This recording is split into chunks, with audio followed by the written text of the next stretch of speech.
Disclaimer: Jagex is a very successful company, boasting of over $57 million in revenue in 2015 and net profits of over $20.4 million. With all of this success, Jagex has also struggled at times, which in this video I simply call these struggles fails. This video is intended to educate players on Jagex's business failures rather than bash the company. So coming in at number 5 was 8 Realms. And 8 Realms was a real-time strategy game very similar to Clash of Clans or Travian, or even War of Legends, the game that Jagex tried to create after this one. Essentially in these games, you create your own village and you build your village and create an army and attack other villages. Well, this game had 8 different ages. This is where the name 8 Realms came from. The first age was the Ancient Age, and then you would go all the way to the Future Age. And this would be reached by getting 100% culture and building a wonder within each age. Eventually, you would get to an end game called Race of Glory. This is where you would defend your final wonder for 24 hours, as well as battle other players. So the game sounds pretty good. We've seen games of this genre be successful. I mean, Clash of Clans is a very successful game, but one of the reasons why this particular game, 8 Realms, wasn't successful is because it didn't have microtransactions. So in games like these, when you build your village, it takes time. And what the microtransactions allow is for this time to be completely obsolete. You can pay to have there be no time every time you build something, which is what attracts players and allows them to get ahead of other players. While this game didn't have microtransactions, as I just mentioned, which was a big part of its failure. So eventually this game closed down, and the number of Jagex employees that lost their job during this time, because they were just primarily concerned with making this game, was pretty substantial. A lot of Jagex employees were kept, but they were positioned to do other things.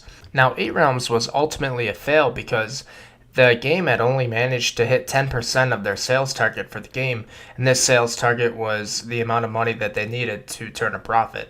So Jagex officially closed the game in July of 2012, which was just over a year after the game came out, to focus on Transformers Universe. So coming in at number 4 is Transformers Universe. So most of us have probably heard of Transformers. It's a very successful film series. It has grossed over $3.7 billion total. It's created by the American toy company giant Hasbro. So in 2011, Jagex decided to partner with Hasbro to create the Transformers Universe game. And this game was first unveiled at the BotCon event in 2011, which is a convention for Transformer Universe fans. So at the time, Jagex had realized that there had not been many successful sci-fi MMOs, and just coming off of their fail of Mechscape and Stellar Dawn, they were eager to try another sci-fi MMO, so they attempted this. So Transformers Universe hit a closed beta officially in the end of 2012, and this closed beta lasted a full year until the end of 2013. So feedback from the players suggested that Jagex and Hasbro should restructure the game to focus more along the lines of an online tactical action game. So Jagex made these changes, and in July of 2014 they relaunched the game to an open beta. And during the open beta, 2 different character builds were present. You had the Autobots and the Decepticons, and in the game you could obtain different warriors and fight other players in battles, as well as gather relics and energon. So nearly 5 months later, in December of 2014, Jagex and Hasbro announced that the game would begin a phase closure immediately, without even having left beta testing. So the game eventually closed in January of 2015. So this was very interesting because 1, 8 Realms closed for Transformers Universe, and 2, Mechscape/Stellar Dawn also closed for Transformers Universe. So resources were taken out of these other games that were failures and put into this game, and then this game failed. So Jagex had essentially 3 big fails all in a row. They had 8 Realms, they had Transformers Universe, and now what you're about to hear is number 3, Mechscape/Stellar Dawn. So coming in at number 3 was Mechscape/Stellar Dawn. This was an upcoming sci-fi themed MMO. The project began in 2006 when Jagex had decided that they had learned from their mistakes from RuneScape. They were very secure from a profitability standpoint, and they were just ready to try something new. So at the time, one of their chief designers, Henry Gollifers, saw a gap for sci-fi fiction MMOs, and he began researching why the genre hadn't been successful within the gaming industry. So ultimately, the idea of Mechscape was born. The game was going to be much different from RuneScape. There would be 4 different races, there'd be no experience or skills, there would be both land and space-based exploration, and there'd also allow players to have their own bases, kind of similar to having player-owned houses within RuneScape. The game was originally set to release in Q1 of 2010, but in August of 2009, Jagex had decided to scrap Mechscape because it was simply just not up to their standards. In an interview in October of 2009 with Game Industry Biz, the CEO of Jagex at the time, Mark Gerhard, kind of reflected upon Mechscape. So he stated, "It got near completion and we discovered, oops, it didn't do all the things that we wanted it to do. So we went back to the original design document and said, let's do it again." It's also quoted in the interview, Mark Gerhard saying something along the lines of, he didn't take the decision lightly because it cost tens of millions of pounds to create the game Mechscape. So tens of millions of pounds, and then they just scrapped it.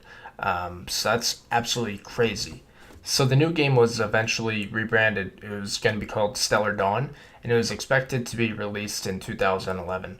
This game was actually overseen by Andrew Gower himself.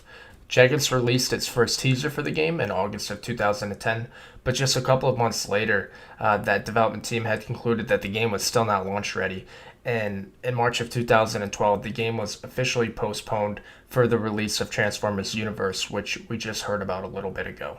I also found it interesting that in January of 2013, a member of Jagex had stated that the game would actually be resumed in either 2014 or 2015, but that never happened. I also did a little bit of research and saw that ModMattK actually commented on a post on Reddit regarding the game, and this is what he had to say. "The official line is that this has been put on hold indefinitely. I remember playing an early version of it and it was rather cool. You had a spaceship which you did research and built components to make parts for your vehicle. A lander would take you down to the planet in your vehicle and you would blow stuff up. When you got to the settlement, you would get out of your vehicle and walk around the settlement much like an old school. I enjoyed it. It's a shame we can't put it out for people to look at, but we don't think it actually works anymore."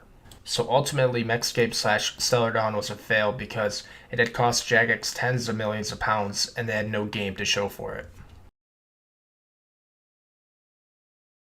So coming in at number 2 was the removal of the wilderness and the implementation of trade limits. And this date famously became known as December 10th, 2007. So Jagex decided to remove the wilderness and implement this trade limit because of gold farmers and botting within the game. Jagex had realized that a lot of the players within the game were performing similar repeated actions, and they were essentially just botting to make money and sell that money for real world currency. And this was an issue for many reasons, but one of the reasons why it was an issue was because these gold farmers were actually being linked to other illegal activities, such as stealing credit card numbers to be able to pay for their RuneScape membership. So when someone gets their credit card stolen, obviously the cardholder calls their credit card company, and the credit card company cancels the credit card, and essentially they reimburse the customer. But what happens is the credit card company, has to submit a claim to the insurance company, and although the insurance company is out money, the credit card company's premium goes up because they just inputted a claim. So that's an issue, and what actually stemmed from that is the credit card companies actually demanded Jagex that they either fix the issue or they weren't going to let their customers use their credit cards to pay for RuneScape membership anymore. So when they demanded that to Jagex started freaking out, and they realized, well, if these credit card companies aren't going to allow their customers to pay for RuneScape membership anymore, then how are our members going to pay? At this time you had like pay by phone, and I don't even know if you had pay by SMS or standard message, but it was a big issue because obviously the credit card companies were a large portion of Jagex's revenue. So the wilderness went from being one of the most popular places within the game to being completely non-existent just overnight. And for weeks, players were ided in World 66 and Falador Center, among other worlds, because that world was always full of riders.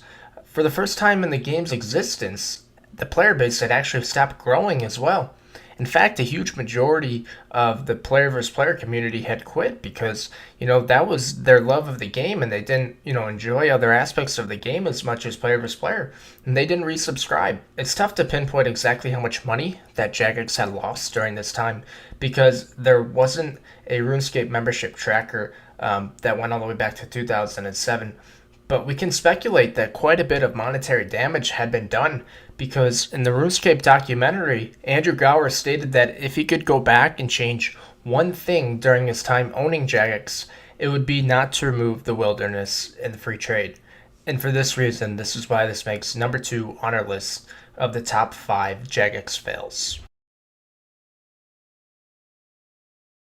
So coming in at number 1 on our list of the top 5 biggest fails at Jagex was obviously the evolution of combat.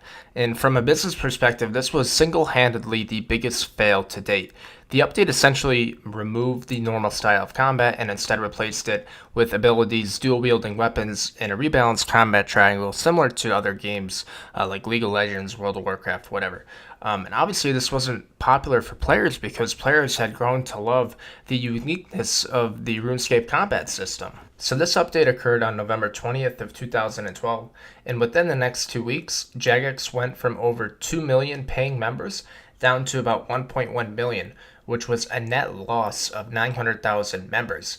And at the time, since RuneScape membership was about $5 a month, this meant that Jagex was losing about 4.5 million US dollars per month in revenue because of this update.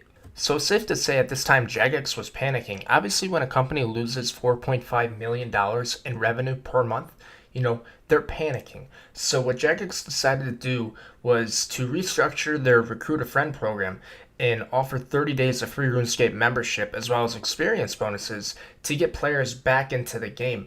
And this effectively raised the RuneScape members back from about 1.1 million to about 1.9 million again. So it was a little bit less than the 2 million mark that they were at, but it wasn't bad. So these RuneScape members tried this EOC update, and to nobody's surprise, they didn't like it. So within the next year or so, from around December of 2012 to December of 2013, Jagex went from 1.9 million members, and remember a lot of these members were free because of the Recruit a Friend program, all the way down to about 580,000 members.